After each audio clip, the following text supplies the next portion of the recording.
Hello बच्चों, चलिए प्रश्न को पढ़ते हैं और समझते हैं। ज्ञात कीजिए कि शब्द एग्जामिनेशन के अक्षरों में से चार अक्षरों के कितने संचयी और कितने क्रमचयी बनाए जा सकते हैं। प्रश्न को हल करने से पहले प्रश्न के लिए हम मुख्य अवधारणा लिख लेते हैं। तो प्रश्न की मुख्य अवधारणा जिसकी सहायता से हम इस प्रश्न को हल करेंगे। मुख्य अवधारणा में हम प्रश्न से संबंधित कुछ सूत्रों को लिखने वाले हैं, जिसमें पहला सूत्र है हमारा NCR का। यह होता है n का फैक्टोरियल बटा r का फैक्टोरियल, और कोष्टक में होता है n माइनस r का फैक्टोरियल। और जहाँ n फैक्टोरियल जो है वह क्रमागत प्राकृत संख्याओं के गुणनफल को व्यक्त करता है। इस प्रकार आप इसको समझ सकते हैं। तो ये हमारा फैक्टोरियल n का अर्थ हुआ। उसके बाद देखिए, दूसरी मुख्य अवधारणा भी हम यहाँ पर लिखने वाले हैं, उसे भी आप समझिएगा। हम ये कहेंगे कि n वस्तुओं में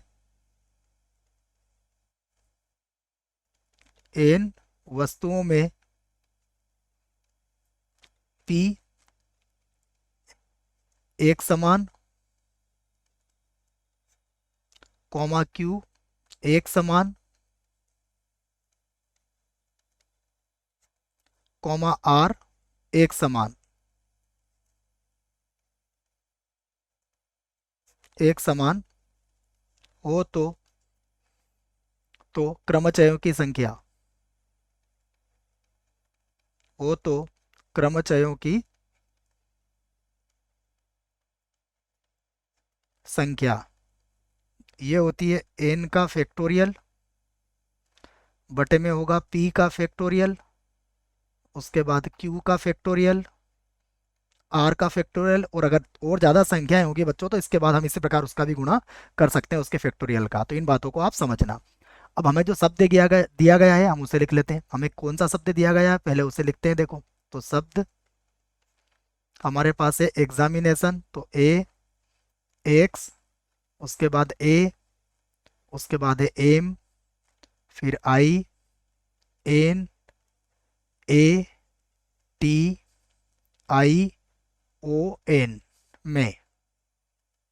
में देखो कुल 11 अक्षर हैं इसमें। और इसमें अगर आप ध्यान से देखोगे तो सबसे पहले हम जो एक बार आते हैं उन्हें लिख देता हूं मैं। तो इसमें एक बार, एक बार वाले, एक बार कौन कौन से आ रहे हैं देखो। एक बार इसमें आ रहा है ई, उसके बाद है एक्स, ये भी एक ही बार है। उसके बाद है एम, ये भी एक ही बार आ रहा है। उसके बाद है टी, ये भी एक ही बार है, और ओ भी एक ही बार है। उसके बाद लिखेंगे हम दो बार वाले, दो बार वाले। देखो, तो दो बार वाले कौन कौन है वो भी देख लेते हैं हम। इसमें सबसे पहले तो ए आ रहा है दो बार, उसके बाद देखो आई भी है दो बार, और उसके बाद एन भी आएगा दो बार। ये दो बार वाले हो गए। अब हमसे कहा गया है कि हमें कितने अक्षर लेना है इसमें, चार अक्षर। तो मैं इस बात को भी लिख देता हूँ कि आवश्यक अक्षर जो चाहिए हमें, आवश्यक अक्षर की संख्या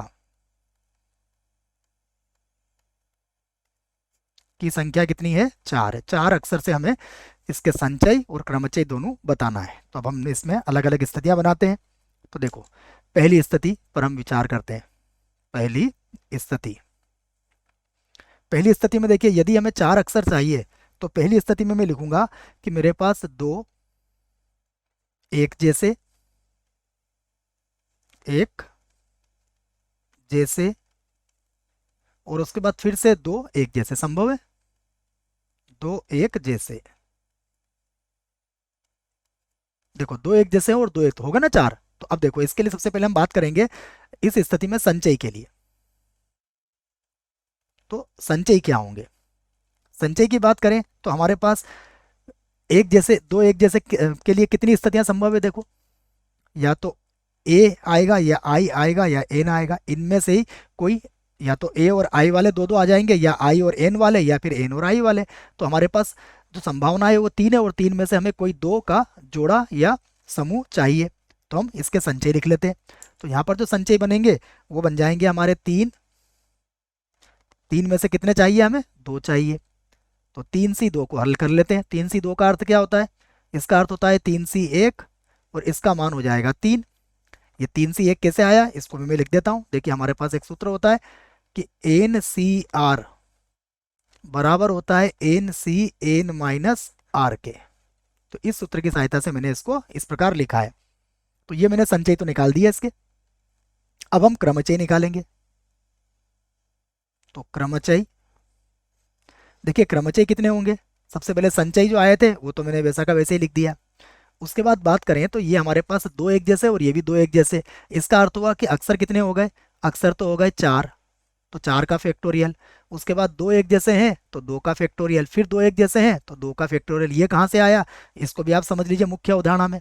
देखिए मैंने क्या कहा, यदि n वस्तुएं में p एक समान, q एक समान और r एक समान और आगे भी हैं, तो फैक्टोरियल n बटा जो एक समान वस्तुएं हैं उसी के फैक्टोरियल का हम लोग यहाँ पर भाग लगा देंगे। तो यहाँ पर 2 और 2 वाली स्थितियाँ थी, इसलिए हमने फैक्टोरियल 2 का यहाँ पर भाग लगा दिया है बच्चों।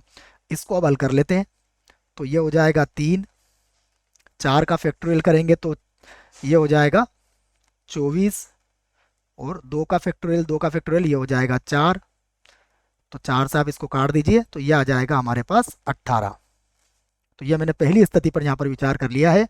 अब हम दूसरी स्थिति की बात करते हैं। तो दूसरी स्थिति में क्या हो सकता है उसको भी मैं लिख देता हूँ। देखो ये हो सकता है कि दो तो एक जैसे हों, दो एक जैसे,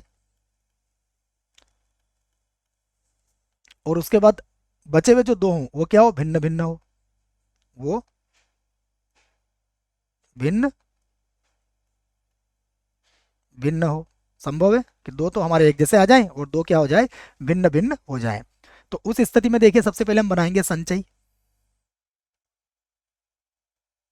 तो अब संचय क्या होंगे, दो एक जैसे हो तो हमारे पास जोड़े कितने थे, 3 थे। तो 3 में से हम कोई सा भी एक जोड़ा ले लेंगे। ये समझ में आ गया आपके, कौन सा, या तो ए वाला या आई वाला या एन वाला, या तो 2 बार ए आ जाएगा या 2 बार आई या फिर 2 बार एन। तो हमारे पास 3C1 हो जाएगा। अब 3C1 को हम हल कर लेते हैं। उसके बाद देखिए ये 3C1 को हल करने के पहले हम ये भी देख लेते हैं कि दो भिन्न भिन्न है। तो दो भिन्न भिन्न में हम स्थिति बनाते हैं। हम दो भिन्न भिन्न का अर्थ क्या हुआ, देखो 1 2 3 4, या तो 5 में से कोई आएगा। और नीचे भी देखो यदि आपने ए का प्रयोग कर लिया तो आई और एन अगर लेते हैं तो ये भी हमारे क्या हो जाएंगे, भिन्न भिन्न हो जाएंगे। तो हमारे पास कुल स्थिति कितनी बनी, 1 2 3 4 5 और 6 7, या तो आई एन या ए आई या फिर एन, कोई से भी दो हमें यहाँ पर भी जोड़ना पड़ेंगे। तो 7 में से हम कितने को पसंद करेंगे, 2 को। तो यहाँ पर लिख लेंगे हम, ये हो जाएगा हमारा 7 और सी यहाँ पर हो जाएगा 2। अब हम इसे हल कर लेते हैं तो ये तो 3 बनेगा। 7C2 को हल करने का तरीका क्या होता है, 7 × 6 और बटे में आ जाएगा 2 × 1। सूत्र से भी हल कर सकते हैं, बिना सूत्र के भी आप इसको हल कर सकते हैं। जैसे 7C2 है तो 7 को 2 बार घटते क्रम में और 2 का फैक्टोरियल हम यहाँ पर खोल लेंगे। तो ये देखो 2 से 6 कट जाएगा 3 बार, तो ये 9 7 हो जाएगा 63। तो ये मैंने 63 लिख लिया। अब हम बनाते हैं इसके क्रमचय। तो देखिए क्रमचय कैसे बनेंगे, 63 तो आएगा ही आएगा। उसके बाद देखिए दो एक जैसे हैं और दो भिन्न भिन्न है, तो कुल अक्षर कितने हुए, 4। तो 4 का फैक्टोरियल हो जाएगा और बटा दो एक जैसे हैं तो 2 के फैक्टोरियल का भाग लग जाएगा। इसको भी हल कर लेते हैं। तो ये हो जाएगा 63 और गुणा ये हो जाएगा 12, क्योंकि फैक्टोरियल 4 का मान 24 होता है। अब 63 को हम गुणा कर लेंगे 12 से तो ये 36 हो जाएगा। 756 लिख सकते हैं इसको, 756। ये मैंने दूसरी स्थिति पर विचार कर लिया। अब हम यहाँ पर तीसरी स्थिति भी बना सकते हैं। देखो तो तीसरी स्थिति क्या बनेगी वो भी लिख लेते हैं। तीसरी स्थिति में हम कह सकते हैं कि चारों ही क्या हो, भिन्न भिन्न हो, चारों भिन्न भिन्न हो, भिन्न भिन्न। यदि चारों भिन्न भिन्न है तो सबसे पहले लिखेंगे हम संचय। देखिए अब संचय क्या होगा, चारों भिन्न भिन्न की बात करते हैं तो इधर समझना बच्चों। 4 के लिए देखो सबसे पहले तो ये हमारे पास 5 तो हैं एक बार वाले, और उसके बाद इसमें से भी एक आ सकता है, इसमें से भी एक आ सकता है और इसमें से भी एक आ सकता है। तो 8 हो गए हमारे पास। तो 8 में से हम कोई 4 का चुनाव करेंगे। तो यहाँ पर हम लिख लेते हैं जो संचय बनेंगे वो तो क्या बन जाएंगे, वो तो बन जाएंगे 8C4, और 8C4 को हम हल कर लेंगे। अगर ये बराबर समझ में नहीं आ रहा है तो इसको मैं दोबारा बना देता हूँ बच्चों, जैसे कि सारी बातें समझ में आए। ये बराबर मैंने फिर से लगा दिया है। अब 8 से 4 को या तो सूत्र से खोलिए, और अगर बिना सूत्र के खोलेंगे तो क्या 8 को लिखेंगे 4 बार घटते क्रम में, 8 गुणा 7 गुणा 6 गुणा 5, और फिर 4 का फैक्टोरियल, तो 4 गुणा 3 गुणा 2 और गुणा 1। और इसको भी देखो 8 से कट जाएगा ये 4 और 2, 8 से कट जाएगा 3 से, ये 6 कट जाएगा 2 बार, तो ये हो जाएगा 70। देखो स्पष्ट दिख रहा है कि ये 70 आ जाएगा। अब हम यहाँ पर क्रमचय निकाल लेते हैं।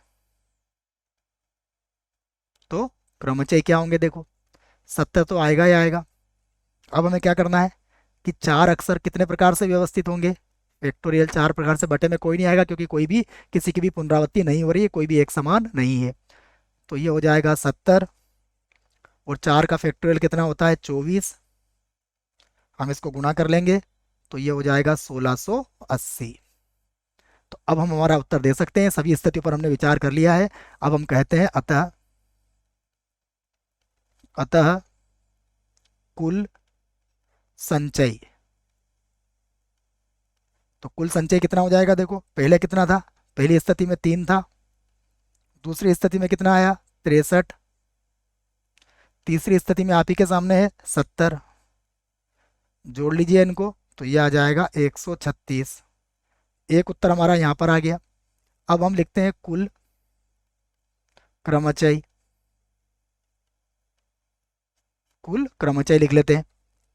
तो पहली स्थिति में क्रमचय कितना आया था 18, दूसरी स्थिति में क्रमचय कितना आया, यह आया 756, और तीसरी स्थिति में कितना आया आपके सामने है, यह है 1680। इन तीनों को जोड़ लीजिए तो ये हो जाएगा 2454। ये दोनों ही हमारे उत्तर हैं। आशा करता हूँ बच्चों आपको इस प्रश्न का उत्तर समझ में आया होगा। धन्यवाद।